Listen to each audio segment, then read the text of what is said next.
Let's take a look at our roadmap. We're at our first section that will address the issues of data and addressing, namely how do we store information in memory, how do we represent it in terms of zeros and ones, and how do we reference that data? In other words, what addresses do we provide so we can find the data we've put in memory again? So before we get into that and the other topics in this section, we're going to start with a few preliminaries about how we organize our hardware. Let's take a look at this first picture that is a logical view of a modern computing system. You'll notice that very prominently are the CPU, the central processing unit, and the memory. There's a high bandwidth channel between the memory and the CPU because the CPU has to go to that memory to get all the data and instructions it will need in order to know what to do and to what pieces of data. So that is going to be a very big focus of this course. That connection is actually going to be a little bit more complex than shown in this diagram. There's going to be various levels of memory that we'll be looking at. In addition, the CPU and memory are connected to a common bus that allows data to flow between all the elements of a computer. Some of the other elements are disks, which provide even more memory for us to use, but are slower and a little bit further away from the CPU. We'll also have a connection to the network so that we can get data over the internet. We'll also have connections to peripheral devices like mice and keyboards and cameras, and those are often over USB interfaces, universal serial bus, as well as others that might be available depending on the computing system you have. Let's go a little deeper and look at a semi-logical view. In this case, we're breaking things down a little bit, not only into a main CPU, shown here at the top. You'll notice that it's connected to a bunch of memory on one side and maybe some specialized memory and processing for graphics functions on the other.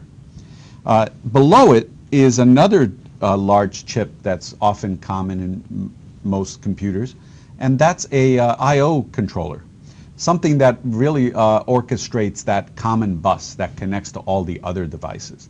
Some of those other devices might be the audio system, the hard disk drives, the USB interfaces, and so on, that make up the rest of the computer.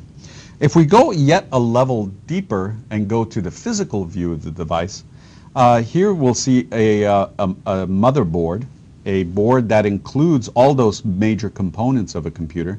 Here in the center is the CPU chip.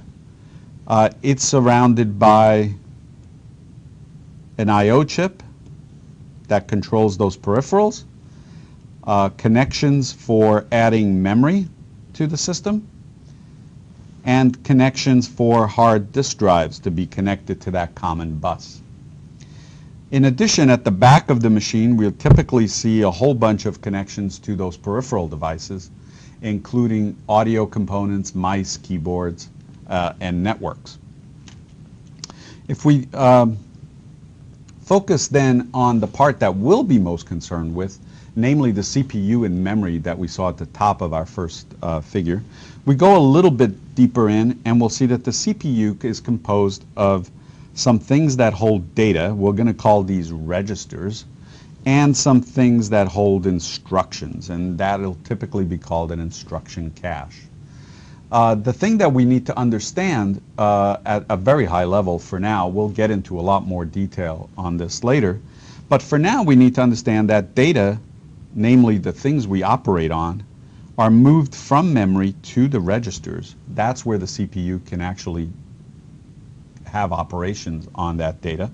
And then the results from those registers are moved back to memory. This is done under program control. In other words, we'll have specific instructions to go get memory at a particular location in the memory and bring it into a particular register. And similarly, going in the other direction, from a specific register to a specific location in memory. We'll also be getting instructions from memory into our instruction cache, where the CPU will find the instructions to execute. This is done under hardware control. In other words, the CPU has its own devices for getting that next instruction and figuring out whether it needs to go to memory to find it or if it already has it in its cache. Why might it already have it in its cache? Well, if it's executing a loop, for example, or a common procedure that it just recently executed, it might already be in the cache. But that's done under hardware control. We don't worry about where to get the next instruction. What we worry about in our programs is where to get the data and where to put the data once we've operated on it. We also want to talk about the performance of our computing systems, and performance is not just about CPU speed, namely the clock rate, the speed at which we can execute one instruction after another. It's also about getting those instructions and the data they have to operate on from memory to the CPU. That CPU memory bandwidth can limit performance, and we have two common strategies for trying to improve that performance.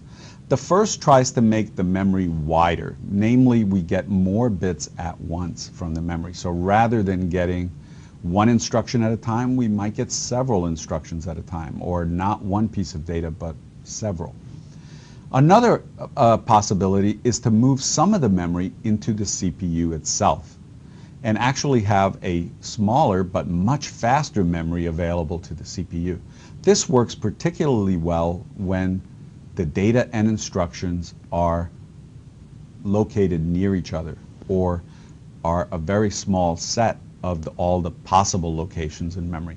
So this memory in the CPU will be much smaller than the larger main memory.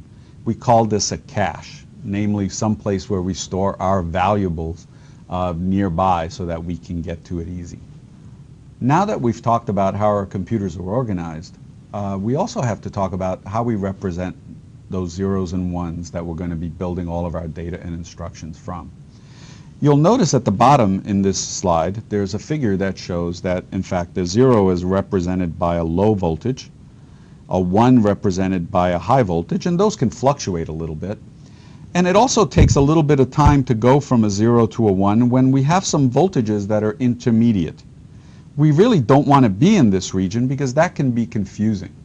And that is in fact what limits the speed of our computing systems, how quickly we can make these transitions between 0 and 1 and 1 to 0. So electronics are designed to make it easy to represent a value at this voltage and a value at a low voltage, and not worry about the values in between. Rather, we restore our values as often as we can to these nicer voltages at the top and bottom.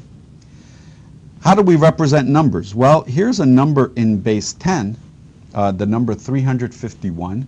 That's the number of this course here at UW. And this is in base 10. We're very familiar with this number representation. We've seen it since elementary school. The binary representation of 351 is this number. Now, how did I decide on how many zeros and ones to use? Well, that was kind of arbitrary. I could have also represented it by the much shorter string of ones and zeros that doesn't have that leading set of zeros. That would be the same thing as writing 351 base 10 or 351 base 10. You'll notice that we can always put leading zeros in front of something. That doesn't change the actual value. So we'll have to decide how many bits we want to use to represent numbers, and that's where we'll be going next.